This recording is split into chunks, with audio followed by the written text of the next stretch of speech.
The nurse handed me a paper cup of water and said something about the doctor coming in soon. And I remember thinking, I can't call my husband yet. He's in Phoenix. He has a presentation tomorrow morning that he's been prepping for 3 weeks. I cannot be the person who calls him right now. So I called my mom instead. She picked up on the second ring, which should have felt like a good sign. I was in an accident, I said. My voice was steadier than I expected. The adrenaline, maybe. Or the fact that I was trying very hard not to make it sound as bad as it was. I'm okay. I'm at St. Ring, Raphael's. The car it's not good, but I'm okay. There was a pause. Not a long one, but long enough. Oh my God, she said. Are you hurt? They're running some tests. My shoulder took a hit and they want to check my ribs. But I walked in on my own. That last part wasn't entirely true. I'd been helped out of the vehicle by a first responder named Jeff, who kept asking me to track his finger with my eyes. But I wanted her to feel okay. I always wanted her to feel okay. Okay, she said. Okay, hold on. I heard her put the phone down. I heard voices in the background.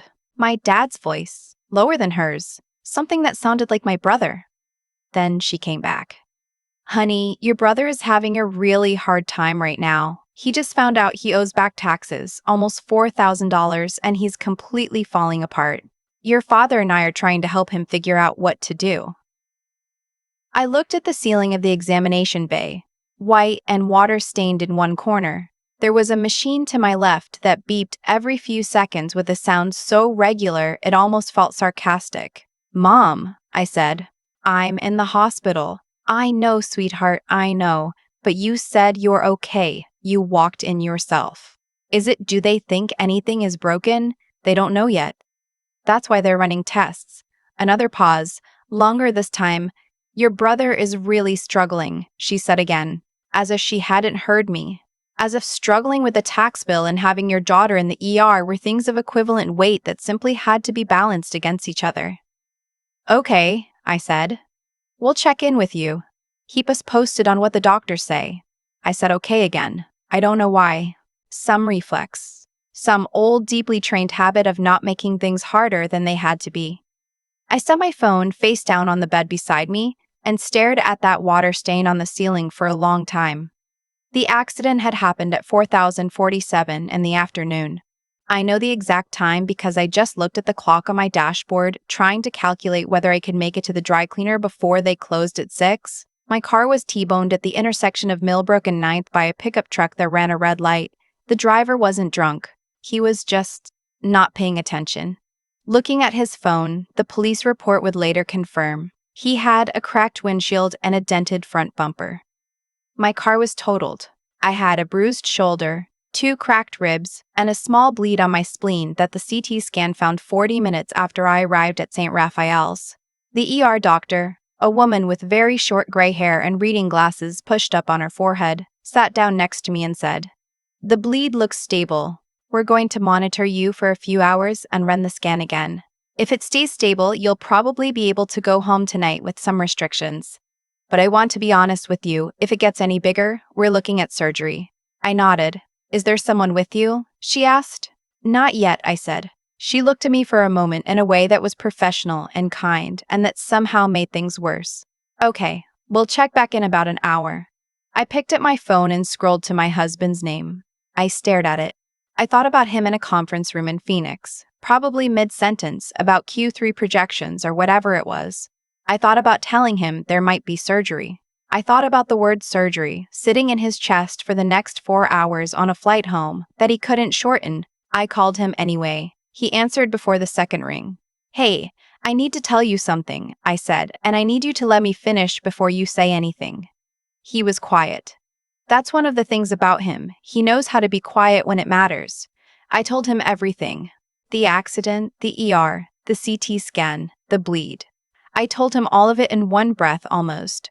The way you do when you're trying to keep your voice level, and if you stop to take a real breath, you might not be able to keep it level anymore. When I finished, he said, "I'm looking at flights right now." "You have your presentation." "I'm looking at flights," he said again. Gentle. Final. Not a discussion. There's one that leaves at 7. Gets in at 11:15. I'll be there by midnight. Jonah, I said. Don't, he said. Don't, he said. I'm coming. I started to cry then. Not loudly, just quietly. In the way you cry when you've been holding something back for a while and someone says one word that takes down the whole wall. My sister-in-law showed up first. That surprised me. She and I weren't close, not unfriendly, just separate. She lived 40 minutes away, and we saw each other at holidays and sometimes birthdays, and our conversations usually stayed in the shallow end. How's work? How are the kids? Did you see that thing on the news? We'd never had a fight, but we'd also never had a real moment. But she texted me at 6:30. I heard about the accident. Can I come? And I said yes before I'd really thought it through, because I was alone and it was getting dark outside the window. And the second CT scan was in 30 minutes, and I didn't want to do that alone. She arrived with a paper bag from the sandwich place near the hospital. She sat down in the chair beside my bed and said, I didn't know if you'd eaten anything. I hadn't. She stayed the whole time. She sat with me through the second scan, waited in the hall, came back when they settled me in an observation room. She didn't say much. She didn't try to make it feel better than it was. She just sat there, read something on her phone, got me a second cup of water when the first one was empty. At some point, she put her hand on my arm for about 10 seconds without saying anything, and that was the thing that actually got to me. My mom called at 8:14. How are you doing, sweetheart? They found a bleed on my spleen, I said. They're monitoring it. A pause. Then, a bleed? Like, what does that mean? It means if it gets bigger, I'll need surgery. Oh, honey. Her voice shifted into something softer, something that sounded like the version of her I'd been waiting for earlier. Are you okay? Are you scared? A little, I said. My sister-in-law is here. Another pause, different from the first kind. She's there. She came around 6:30. We didn't know it was that serious, my mom said. You said you walked in yourself. I did walk in myself. The internal bleeding showed up on the scan. I wish you'd told us how bad it was. I looked at the ceiling. I'd said the words bleed and scan and possible surgery in that exact order approximately 11 minutes ago on this exact phone call, but somehow that was also my fault. Is Marcus okay? I asked. My brother. With the tax situation, he's very stressed. Your father's been on the phone with a CPA all afternoon trying to figure out the best way to handle it. It's a real mess. How much does he actually owe? Just under $4,000. Plus penalties, probably. I thought about how many times in the last 2 years I'd covered things for my brother. The loan I gave him when he lost his job in 2023 that we'd agreed would be paid back by last Christmas. The $600 I sent him in February because he said his car insurance was lapsing and he couldn't drive without it. The birthday money I gave his kids every year, always something nice. Because I liked his kids and didn't want them to feel the effects of his bad decisions. My sister-in-law caught my eye from across the room and tilted her head slightly, the way you do when you're asking if someone is okay. I gave her a small nod that probably didn't mean yes. My dad arrived at 9:52. I know the time because I'd been watching the clock for the last hour, not because I was waiting for him exactly, but because the doctor had said she'd check back in with me at 10, and I was trying to measure time the way you do when you're anxious, counting toward the next certain thing. He walked in looking flustered and apologetic in the particular way my dad does, where he doesn't say sorry but his whole posture says he's aware he's done something wrong. He had his jacket on over a t-shirt, and his hair was going in several directions, which meant he'd driven faster than he usually does. He stopped when he saw my sister-in-law. She was sitting in the chair to my left, the one she'd been in for 3 hours. She'd taken off her coat and pulled her feet up under her, because hospital chairs are uncomfortable, and she'd given up pretending otherwise. She had a coffee from the vending machine and she was reading something on her phone, and she looked settled, like someone who had been there a long time and was not planning to leave. My dad looked at her. Then he looked at me. Then he looked back at her. What is she doing here? He said. Not hello. Not how are you. Not I'm sorry it took me so long. My sister-in-law lowered her phone. Her face stayed completely neutral, which I imagine took some effort. I came when I heard, she said. This is a family matter, my dad said.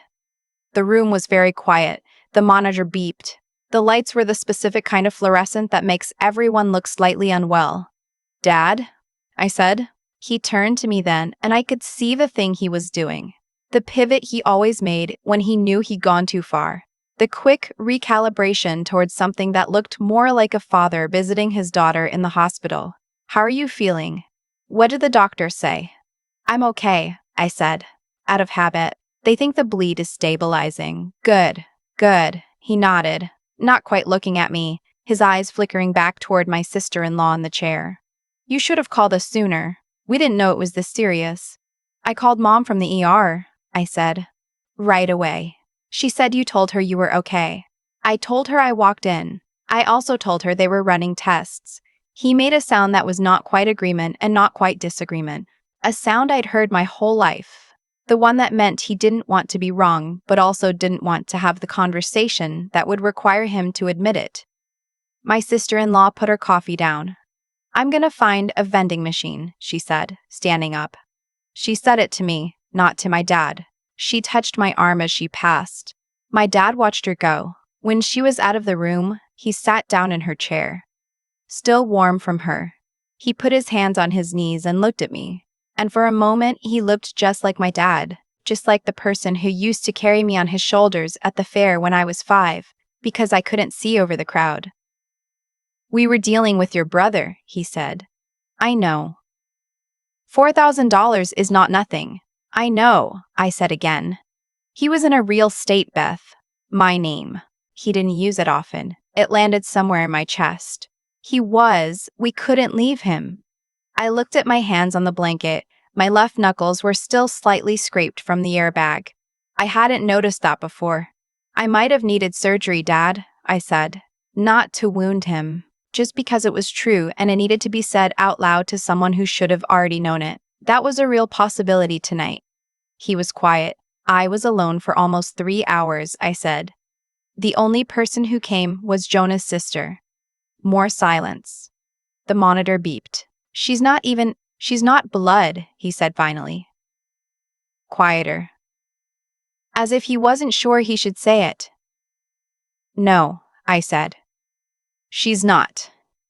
Jonah landed at 11:08. He texted me from the gate, touching down, coming straight there, don't argue with me. And I laughed for the first time all night. Actually laughed. A short surprise sound that I hadn't expected. My dad had left around 10:30, after the doctor confirmed the bleed was stable and surgery was off the table for tonight. He left the way he came in, a little flustered, not quite apologetic, stopping at the door to say, "Get some rest," like that was the thing I needed from him. My sister-in-law had come back from the vending machine with 2 bags of pretzels and sat back down in her chair like she'd never left. You don't have to stay, I told her. I know, she said. She stayed. Jonah came through the door at 12:04 and the same clothes he'd worn to the presentation, his jacket wrinkled from the flight, his carry-on still on his shoulder like he hadn't stopped moving since Phoenix. He came straight to the bed and sat on the edge of it and put his arms around me carefully, the way you hold someone when you're aware that something might hurt. Hey, he said against my hair. Hey, I said. His sister stood up and said she'd give us a minute, and he looked at her over my shoulder and said, "Thank you." Seriously. She shrugged and said she'd be in the hall, and he said he'd buy her a real dinner, not vending machine pretzels. And she said fine, Saturday, and she walked out and closed the door. It was quiet. The monitor beeped. The water-stained ceiling that I'd been staring at for 7 hours was the same as ever. Your mom texted me on the flight, he said. He didn't make it an accusation. He just said it. What did she say it? She said she was sorry she couldn't get there sooner, that they didn't know how serious it was. I didn't say anything. Beth. He pulled back enough to look at my face. You know we need to talk about this. Not tonight. No. Not tonight. He reached over and picked up my hand.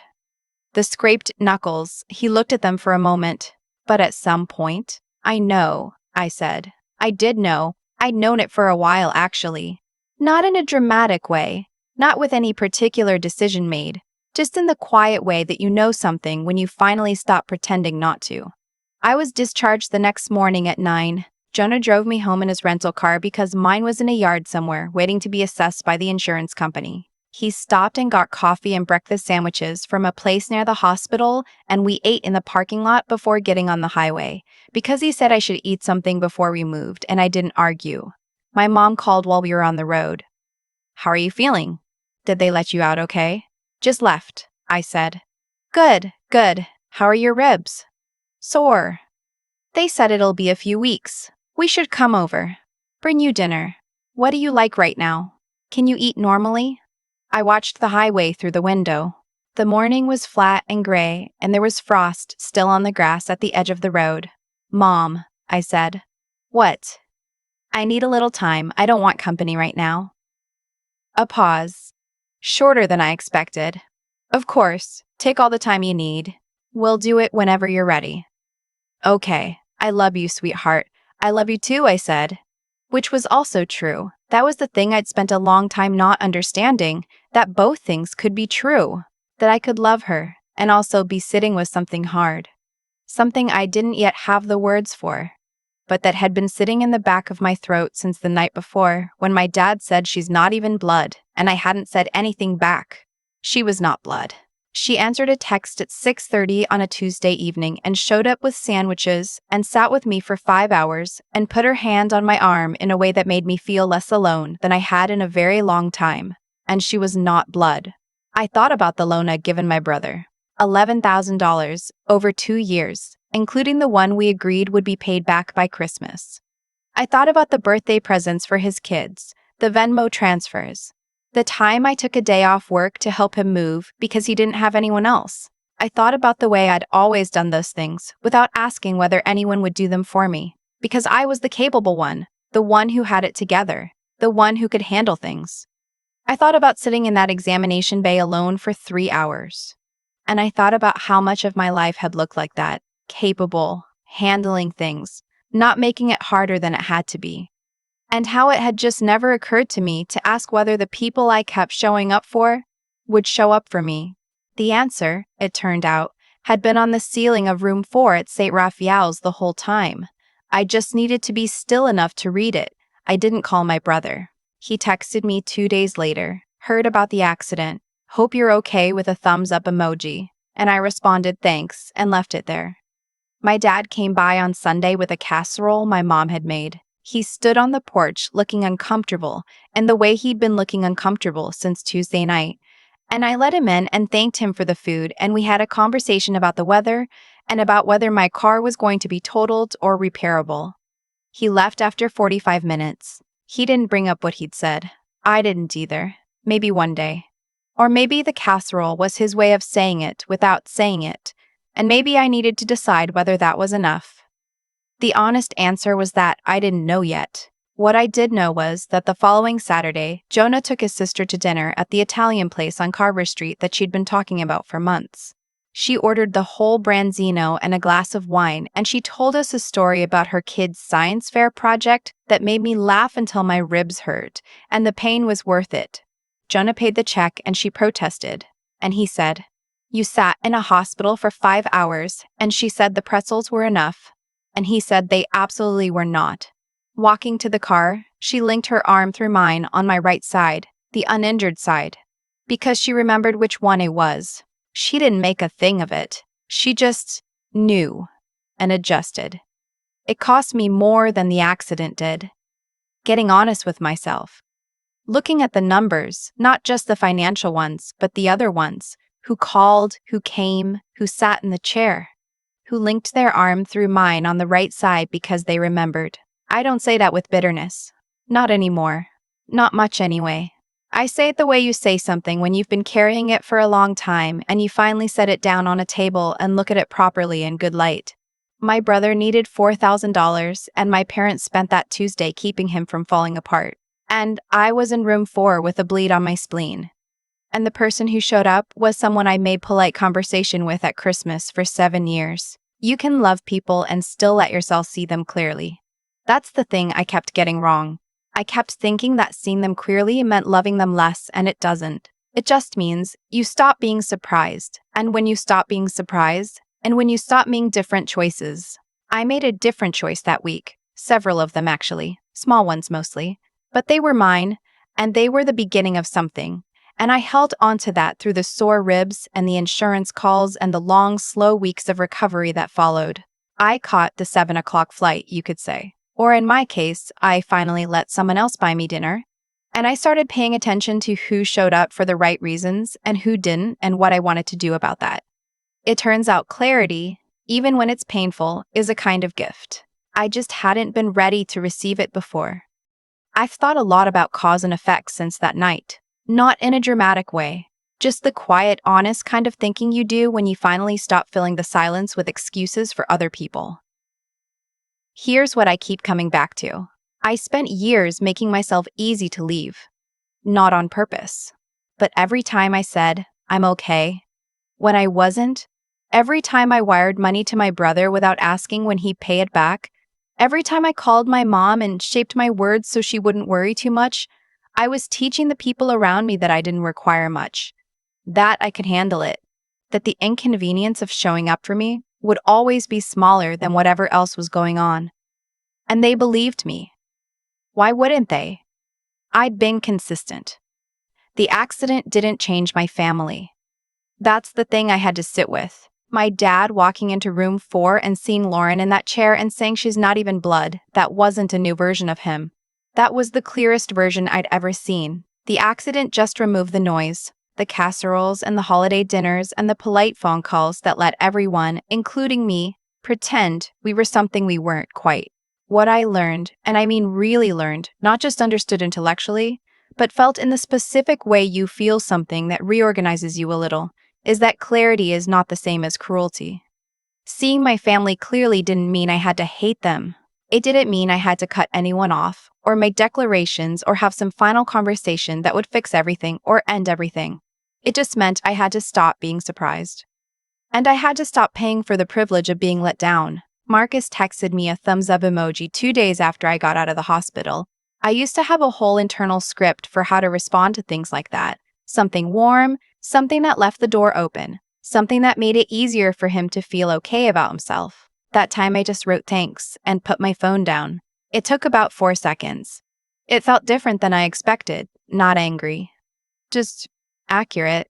There's something my husband said to me a few weeks after everything. When we were finally talking about it properly, he said, "You kept trying to earn something that was already supposed to be yours." And I didn't say anything for a long time because he was right, and being right about something like that takes a minute to land. I'm not a person who believes that everything happens for a reason in the tidy way that phrase usually means. But I do believe that the moments that knock you sideways, the ones you didn't ask for, the ones that hurt, sometimes show you exactly what you've been too comfortable to look at. The accident showed me a number of things. Who came? Who didn't? Who remembered which shoulder was injured when they linked their arm through mine? Lauren remembered. She didn't make a thing of it. She just knew and adjusted.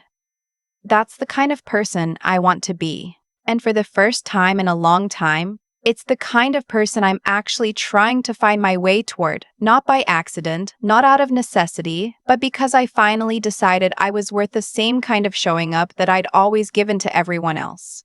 It turns out that's not a small thing to decide, but it's a real one.